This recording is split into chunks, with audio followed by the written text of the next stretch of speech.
All right, let's just jump right into this explainer. Today, we're looking at something we all use literally every single day, yet we rarely stop to think about the absolute marvel of engineering that makes it possible. We're talking about the invisible constellation floating right above our heads, GPS. You know the one, that little blinking blue dot on a black screen? It represents you, right there on Earth. But ask yourself, how does that dot actually find you?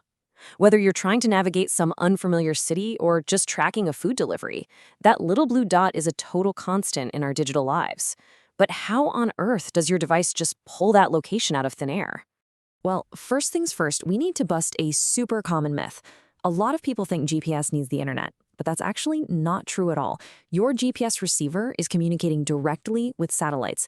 The internet, that's really just there to download the map graphics. Seriously, if you lose your cell signal or Wi-Fi out in the woods, your phone can still calculate its exact coordinates. The internet connection just superimposes your location onto those highly detailed maps you see on the screen. The core math of finding you is completely independent of your cell data. So to really understand how this works, we have to zoom way, way out. We're talking 20,200 kilometers above the Earth's surface. That is where our anchors are. Maintained by the U.S. Space Force, this is the exact orbit where the GPS satellites live. And from that incredible distance, they're constantly beaming radio signals right back down to us. The whole network is made up of 31 of these satellites. They're circling the globe twice a day, perfectly positioned so that at least 4 are visible from pretty much anywhere on Earth. That gives you a direct line of sight whether you're standing in a massive city canyon or out in the middle of a desert. And just for context, 27 are actively doing the work right now, while the rest are hanging out as backups. Okay, moving to layer 2, the geometry of location. So how do those distant satellites actually pinpoint you? The core mechanism at play here is called trilateration. You've probably heard of triangulation, which uses angles, right?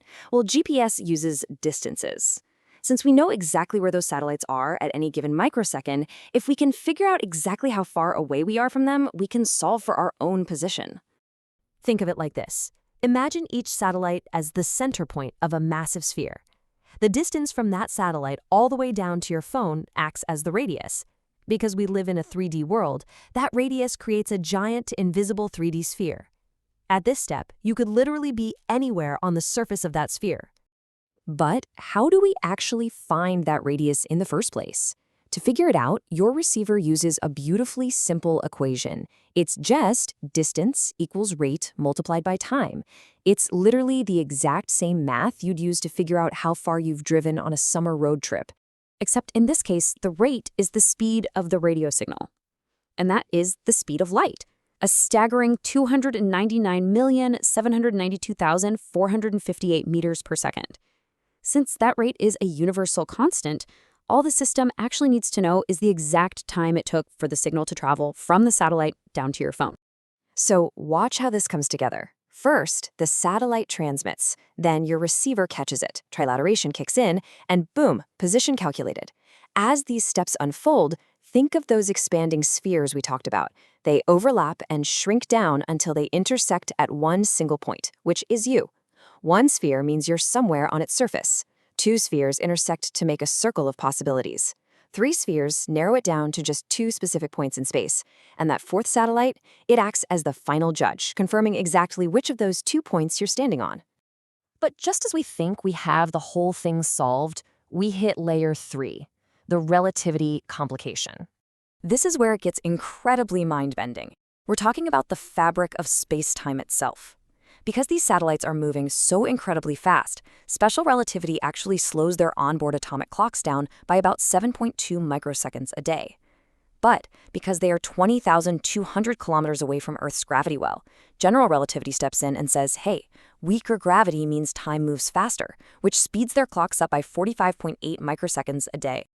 So when you combine these two competing cosmic forces, the atomic clocks on the satellites are actually gaining 38.6 microseconds per day relative to the clocks down here on the ground. I know, it sounds ridiculously tiny, right? It's a fraction of a blink of an eye. But here is the crucial takeaway. Because these signals are traveling at the speed of light, even a tiny error of a few microseconds throws that distance equals rate times time calculation completely out the window. If we didn't correct for this relativistic time dilation, your GPS would accumulate an error of 11.4 kilometers every single day.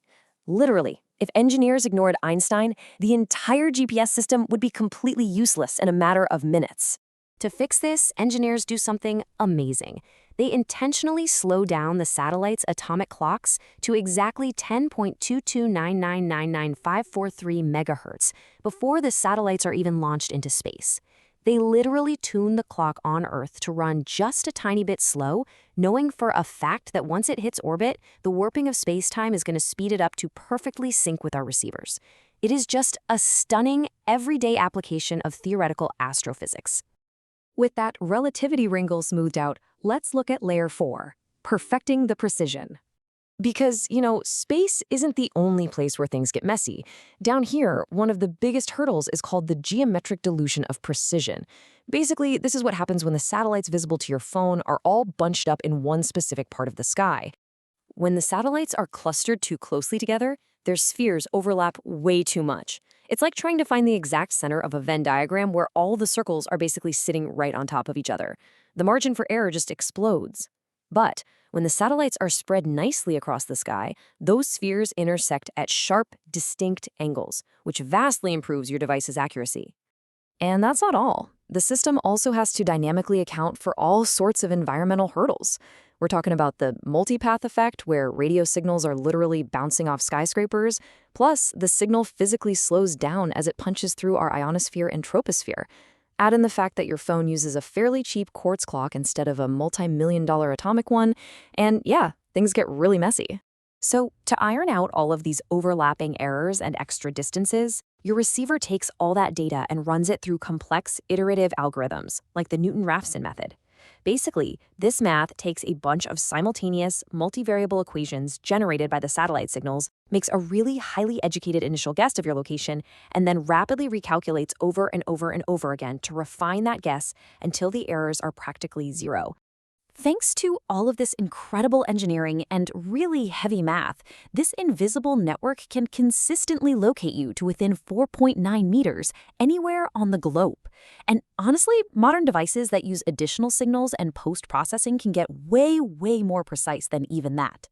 The spheres shrink down, the math locks in, space-time dilation is perfectly accounted for, and that little point on your screen pulses amber to say, "Location found." All of that intense physics, complex geometry, and advanced calculus, it just happened inside your pocket in a fraction of a second. It is absolutely fascinating to realize what is actually happening behind the scenes on your phone. If we have to rely on the invisible fabric of space-time and Einstein's relativity just to find the nearest coffee shop, what other invisible networks are quietly shaping our reality? I hope this explainer leaves you wondering about the unseen forces that govern our daily lives. Thanks for hanging out with me for this one, and keep questioning the invisible world around you.